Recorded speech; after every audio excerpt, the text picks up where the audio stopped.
네, 안녕하십니까. 효성 인포메이션 시스템의 권동수 전문위원입니다. 네, 감사합니다. 오늘 저는 여러분들께 미래 AI 환경을 위한 데이터 레이크하우스 전략에 대해서 발표드리려고 합니다. 우선은 순서는 다음과 같이 AI 트렌드에 대한 부분을 간단히 설명드리고 그리고 사례를 비롯해서 설명을 드리도록 하겠습니다. 우선 AI 트렌드는 다음과 같은 목차로 진행을 해드리도록 하겠습니다.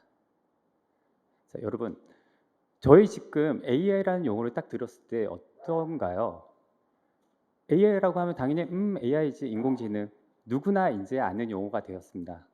그러면 이 AI는 어떻게 저희가 받아들여야 될까요?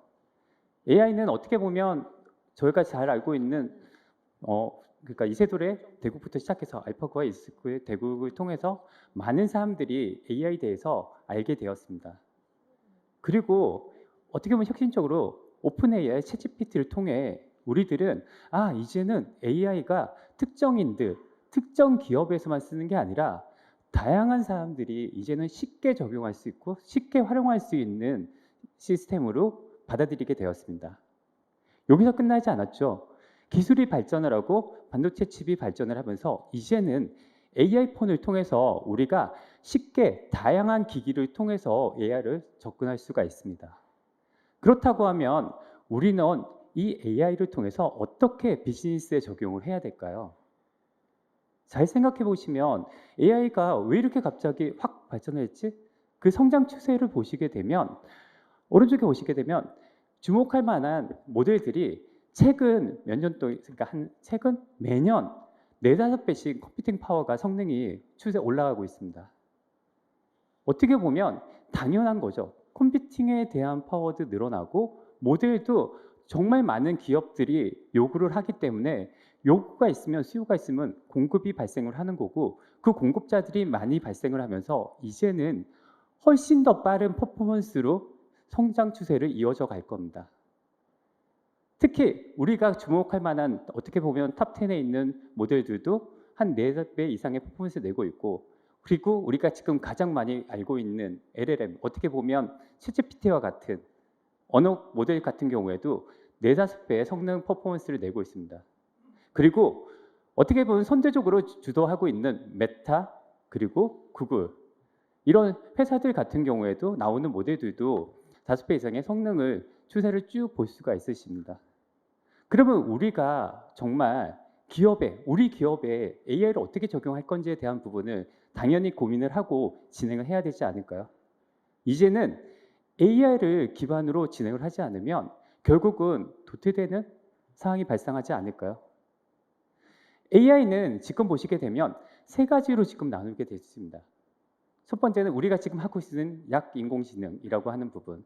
지금 데이터를 가지고 여러 가지 데이터를 학습을 하고 수조 개의 파라미터를 가지고 진행하는 어떻게 보면 컴퓨팅 파워를 진행하는 부분. 그리고 한 단계 더 나아가 화두가 되고 있는 AGI, 일반 인공지능. 일반 인공지능에 대한 부분은 여러 가지 오픈 AI나 엔비디아 같은 경우에는 2028년도 얼마 안 남았죠. 2028년도에 AGI 시대가 도래할 거라고 얘기를 하고 있고 물론 많은 학자들이나 다른 쪽에서는 수십 년 또는 수세기를 얘기하는 경우도 있습니다.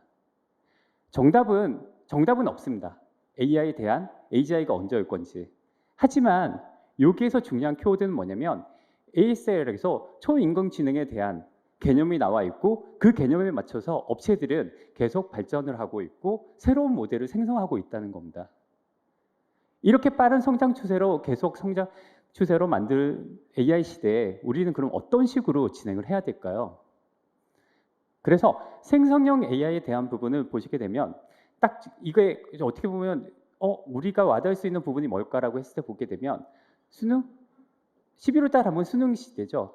수능의 월에 딱 보시게 되면 불과 2달 사이, 그러니까 2년 사이에 8등급에서 점수 보면 16점에서 1등급인 97점으로 발전한 걸 볼 수 있습니다. 이런 시스템이 계속 나오고 있는데 이거를 당연히 저희 기업에 도입을 해야 되지 않을까요? 그러면 기업에 도입하기 위한 부분을 좀 보시게 되면 고려사항을 좀 5가지로 간단하게 좀 설명을 드리려고 합니다.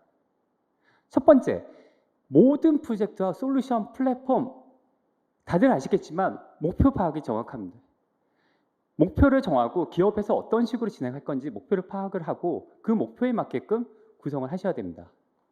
근데 생성형 AI는 생각해 보시면 생성형 AI는 분야가 너무 넓어요. 너무 넓으니까 이거를 생성형 AI를 도입한다라고 하는 순간 우리는 어디에 도입해야 되지? 계속 고민을 할 수밖에 없습니다. 생성형 AI는 기본적으로 검색, 문서 작성 요약, 그리고 코딩, 그 다음에 멀티모달이라고 해서 이미지 생성, 이 네 가지 영역에 대한 부분을 진행을 하실 건데요. 여기에 맞춰서 우리는 우리 기업에 맞는 맞춤형으로 우선 진행을 하셔야 됩니다. 그리고 모델은 알고리즘과 데이터를 통해서 만들어지는 건데 이게 하나의 업무에 성공을 하고 나면 그 성공에 맞춰서 계속 확장이 이어지실 겁니다. 학습을 통해서 만들어진 모델을 추론 시스템을 통해서 구현을 하고 추론 시스템을 통해서 운영을 하시는 거죠.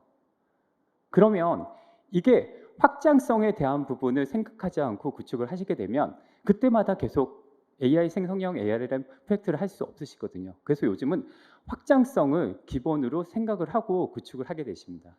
그렇게 되면 어떻게 보면 우리는 성과 지향적인 생성형 AI를 구축할 수 있으십니다.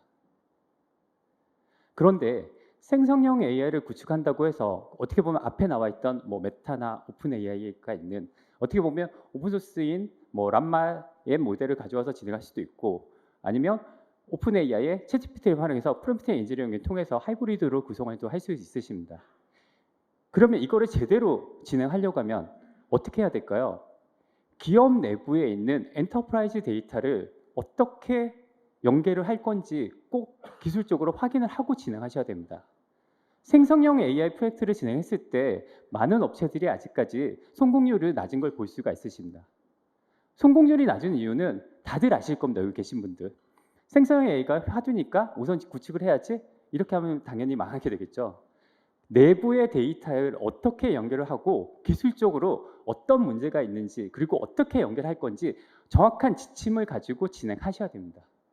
결국 우리가 가지고 있는 데이터가 어떻게 되는지 파운데이션 모델 또는 외부에 있는 프롬프트 엔지니어링을 통해서 구성하는 부분들 하려고 하면 결국 내부에 있는 데이터를 정확하게 이해를 하고 연계할 수 있는 기술을 파악을 한 다음에 진행하셔야 되는 겁니다. 아까 말씀드렸다시피 데이터, 그러니까 모델 생성형 AI를 진행하실 때에는 중요한 거는 알고리즘과 데이터가 합쳐져서 만드는 게 모델입니다. 알고리즘은 계속 나오고 있고 앞에 보신 것처럼 모델도 정말 유수의 기업들이 잘 만들어서 저희들한테 배포를 해주고 있습니다. 그럼 여기 기업들은 이 데이터들 결국 내부에 있는 엔터프라이즈 데이터를 어떻게 이해를 하고 있는지가 가장 중요한 부분이 됩니다. 근데 이제 데이터를 온프라미스에서만 구축하지 않죠. 그러니까 기업 내부에서만 있는 데이터를 활용하는 게 아니라 뭐 마이데이터 사업이니 이런 여러 가지 요소에 의해서 외부에 있는 데이터들도 퍼블릭 클라우드를 통한 또는 여러 가지 환경에 있는 데이터들을 아우를 수 있는 시스템이 필요하십니다. 즉 하이브리드를 기반으로 한 프로젝트 구축이 필요하신 거죠. 자 보십시오. 앞에 이제 목표도 정확하게 우리가 정했어요. 거기에 맞춰서 데이터도 내부에 있는 데이터도 맞추고 기술에 대한 부분도 저희가 컨센서스를 맞춘 다음에 이제는 데이터, 그러니까 외부에 있는 데이터까지 활용을 해서 우리는 이제 프로젝트를 할 준비가 딱 돼 있는 상태입니다. 근데 여기서 좀 중요한 부분은 뭐냐면 일반적으로 AI를 기반으로 한 프로젝트는 누구나 진행할 수 있습니다. 요즘 정말 쉽게 구성할 수 있게끔 만들어져 있거든요. 근데 이 프로젝트를 성공적으로 진행을 하려고 하면 기본적으로 우리는 비즈니스 업무, 각 비즈니스마다 고유한 도메인 정보들이 있습니다.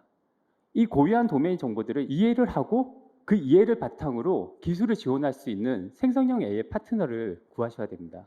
우리가 용어를 비즈니스 용어를 막 얘기를 하는데 그들은 AI 용어로 얘기를 한다고 하면 당연히 그 프로젝트는 성공할 수가 없겠죠. 비즈니스를 이해하는 AI 파트너들과 같이 진행을 하게 된다면 우리는 이제는 많은 알고리즘과 많은 데이터를 가지고 새로운 모델을 생성해서 추론 시스템으로 구축할 수 있으실 겁니다. 여기서 또 중요한 부분은 뭐냐면 이 모델이라고 하는 거는 단순하게 한번 SI처럼 한번 딱 생성을 나서 끝, 결과 나왔네? 요거 됐어? 이제 끝났어? 이게 아니라 계속 재학습을 하고 평가를 해서 결과가 좋은 모델들을 추론 시스템으로 넘겨서 그런 추론 시스템에서 업무의 운영을 하게 되십니다. 그 말인즉 계속해서 재학습을 통해서 모델에 대한 부분을 성능을 향상시켜줘야 되는 거죠. 그러면 일반적인 시스템으로 이게 가능할까요? 당연히 불가능하겠죠. 그렇기 때문에 고성능으로 데이터를 로딩을 할 수 있고 최적화되어 있는 AI 시스템을 구축할 수 있는 어플라이언스 기반의 AI 플랫폼이 필요합니다. 이런 AI 플랫폼을 통해서 우리는 이런 기업의 비즈니스를 이해하는 기술 AI 파트너가 정말 빠르게 그리고 다양한 데이터들을 수집할 수 있는 환경을 만들어줘서 제대로 된 모델을 빠르게 생성할 수 있게끔 그리고 재학습을 빠르게 진행을 하고 평가를 통해서 추론 시스템을 구축을 할 수 있게 되시는 거죠. 그래서 그러면 이런 AI 플랫폼은 어떤 식으로 구성을 해야 될까요? 결국은 제일 중요한 거는 첫 번째는 네트워크입니다. 그보다 좀 더 중요한 건 전력이긴 한데 전력까지 가면 너무 커지니까 전력은 빼고 네트워크 구간입니다. 고성능의 네트워크 구간을 구성하셔야 됩니다. 피가 잘 흐를 때 고속도로를 타서 자동차가 잘 순환할 수 있게끔 고성능의 이더넷 또는 인피니밴드로 네트워크를 구성하셔야 됩니다. 그 다음에 연산 처리를 할 수 있는 당연히 연산할 수 있는 GPU가 필요하겠죠. GPU도 계속 발전을 하고 있는 것을 누구나 다 알 수 있으실 겁니다. 거기에 GPU와 고속의 네트워크가 구성이 되어 있다고 하더라도 잘 생각해 보시면 데이터가 없으면 파운데이션 모델이 없으면 우리는 성공적인 프로젝트를 완료할 수가 없으십니다. 결국은 데이터를 이런 고속의 네트워크와 고성능의 GPU가 처리할 수 있는 데이터 레이크, 데이터 저장소가 필요합니다. 이런 데이터 저장소를 하기 위해서는 기존의 정통적인 저장소 방식인 센이나 나스를 통해서 진행을 하시게 되면 수기가 또는 수십 기가 퍼세크의 성능밖에 못 냅니다. 근데 GPU는 수백 기가 퍼세크의 데이터를 처리할 수 있거든요. 그러면 수백 기가 퍼세크의 데이터를 공급할 수 있고 저장할 수 있는 초고성능의 스토리지가 필요합니다.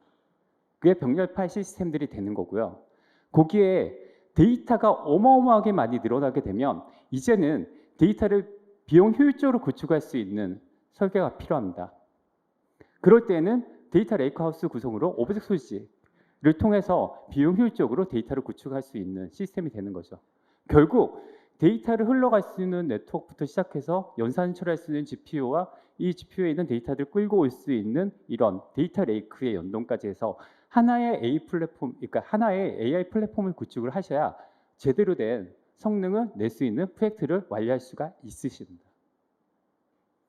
자, 여기서 또 한 단계 더 보시면 네트워크는 스파인 리프로에서 계속 확장하시면 됩니다. 돈을 들이면 된다 말씀이 드리는 거죠. 거기다가 GPU는 엔비디아의 MIG 기능을 통해서 여러 개의 클러스를 묶을 수 있는 기능을 제공하시면 됩니다. MIG 기능을 관리해주는 컨테이너 솔루션들을 통해서 플랫폼들을 통해서 관리를 하시면 되는 거죠. 근데 데이터 쪽은 그거는 저희 업체, 기업들에서 같이 진행을 해주셔야 됩니다. 데이터를 그러면 어떻게 저장할 건지, 데이터를 어떻게 할 건지 이거는 이제 기술이 들어가야 되는 부분인 거죠. 그러면 데이터는 어떤 식으로 구성해야 될까요? 기본적으로 정통적인 정보계 시스템, 우리가 아는 정형 데이터들을 저장하는 것과 그 다음에 하드업을 통한 빅데이터 시스템이라서 비정형 데이터들, 나스를 통해서 비정형 데이터들을 많이 해서 정형 데이터를 할 수 있는 것과 그 다음에 비정형 할 수 있는 빅데이터 시스템을 구축을 따로 돼 있으실 겁니다. 근데 이 데이터 레이크인 비정형 데이터를 수집할 수 있는 공간에 기술이 발전하면서 이제는 데이터 레이크에 있는 데이터를 바로 조회할 수 있는 정형 데이터화 할 수 있는 기술들이 나오기 시작했습니다. 그런 기술을 통해서 이제는 데이터 레이크 정보계 시스템을 따로 가는 게 아니라 데이터 레이크 하우스로 데이터를 유니파이드하게 구성할 수 있는 거죠. 어떻게 보면 AI가 원하는 저장소가 되는 겁니다. AI가 원하는 빠른 수백 기가 퍼세크의 그러니까 송도를 내주면서 그 다음에 거기에 다양한 형태의 데이터를 저장할 수 있는 이런 저장소의 데이터를 통해서 우리는 AI 기반의 가치 창출이 가능하게 되는 거죠. 그럼 이 기반으로 해서 제가 사례를 4가지를 좀 설명을 드리도록 하겠습니다. 우선 첫 번째 사례는 SI 기업입니다. SI 기업에서 LLM을 구축을 하고 이 구축한 정보들을 여러 가지 회사 또는 여러 개의 부서에서 쓸 수 있게끔 제공해 드리는 겁니다. 이게 제공해 드릴 때는 어떤 식으로 필요하냐면 첫 번째는 당연히 네트워크 부분이 필요하고 거기에 고성능의 GPU 그리고 고성능의 GPU를 MRG를 묶은 다음에 그 관리할 수 있는 컨테이너 관련된 솔루션은 오픈소스 기반인 아파치의 뭐 슬럼도 있고 아니면 여러 가지 레벨업의 백엔드 AI 그다음에 뭐 그 애플리카의 치타 이런 여러 가지 MRG를 관리해 줄 수 있는 플랫폼들이 있습니다. 이런 플랫폼들이 컨테이너 쿠버네티스 기반에 올라가고 그 쿠버네티스는 당연히 고성능의 네트워크가 연계가 됩니다.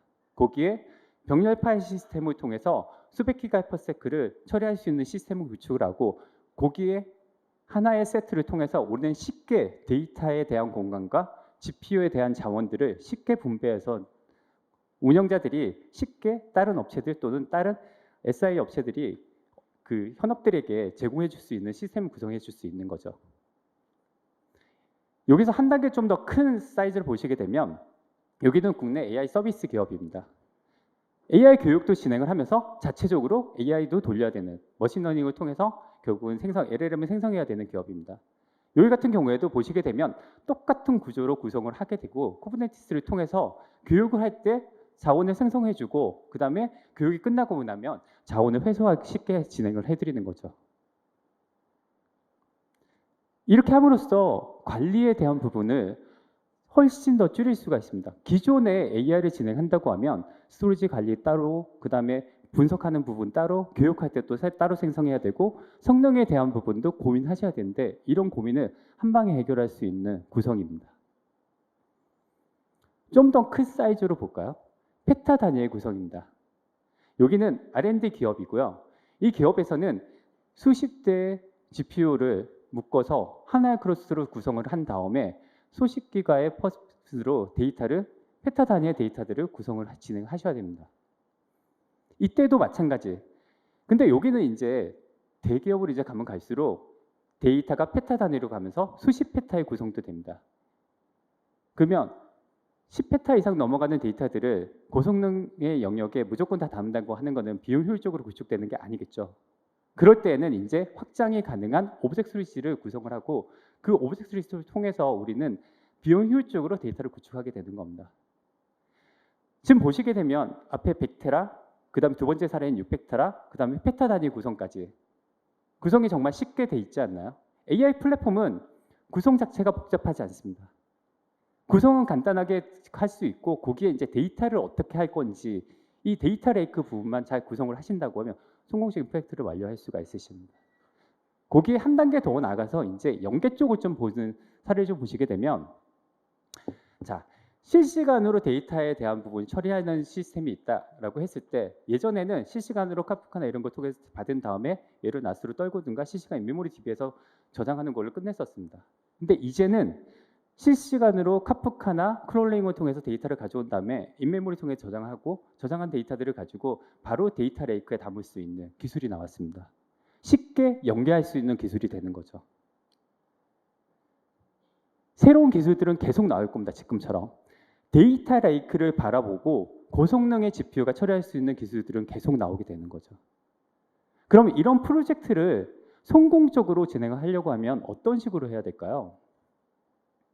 결국 이 세 가지의 체크 포인트만 진행을 하시면 성공적인 프로젝트를 완료할 수 있을 거라고 생각이 듭니다. 첫 번째는 어떻게 보면 성능입니다.